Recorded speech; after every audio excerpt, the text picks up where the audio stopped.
kurakot, ikulong na yan! Mga kurakot, ikulong na yan! Mga kurakot, ikulong na yan! Hustisya!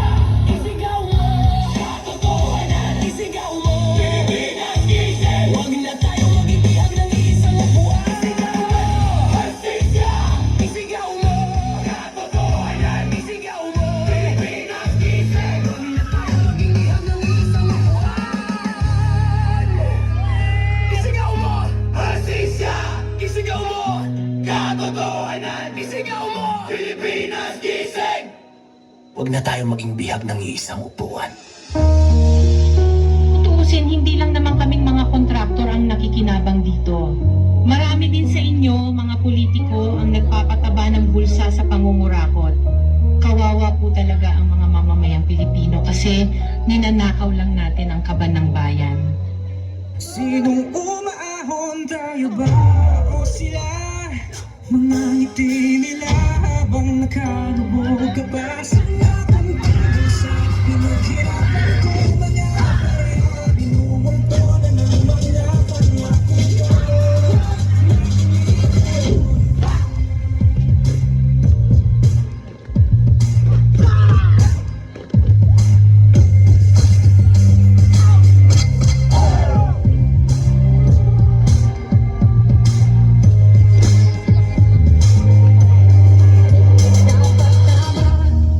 Ang totoo, may hati-hati yan mula sa pinakamataas hanggang sa mga nasa gilid lang ng sistema. Sa patuloy na pagdinig sa Senado sa mga di umano kinurakot na proyekto ng gobyerno. 491 projects. Dapat tama, ilang tao ba din natin ginagawa? Paulit-ulit na lang na ito ang bagong simula. Simula ng simula, bakit wala natatapos? Atras sa pati, lagi tutod ng swelas ng sapatos. Ilang beses na ako, ilang beses na ako. Pag natin subukan at tulungan at umako, bumahagi sa bigat ng matagal na natin pasal. Pagkaya ng sama-sama, ay malaking pasal. Mas maalis na bukas, para sa akin makaanak ang unang hakbang ay piliin ang tamang nakatatak. Na pangalan sa palota, huwag na tayo magpautol na sa atin ang pagyayang naman tayo. Tigil mo itigil ang pagsisi sa sutil na nasa pwestong di ka nakilala. Kapag sinilagin sa'yo ka na kanyang pangako, makagal ang makakal. Hindi tayo kumbinsido, wag na natin dapat tama. Huwag ninyong ipakita sa publiko na malinis kayo dahil sa bawat proyekto may kapalit na porsyento para sa inyong mga opisina. Tingnan ninyo rin ang mga pangalan na nakaupo ngayon at lalo na sa mismong mga nagpapalakad ng gobyerno.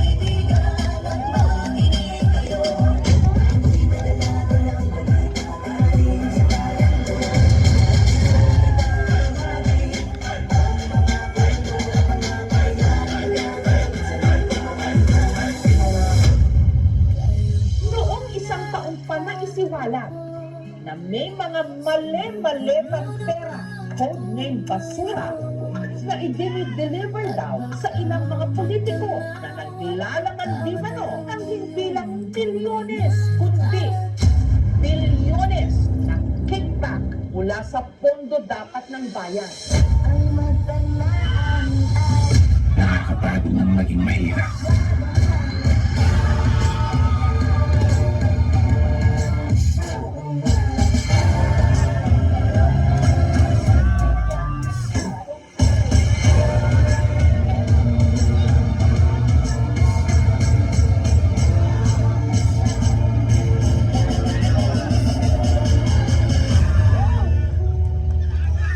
Pera ng taong bayan pero tayo ang nakikinabang. Hindi ba tayo nahiya? Ang mga mahihirap mas lalong naghihirap. Kaya tama na ang pangungurakot natin. Kala nyo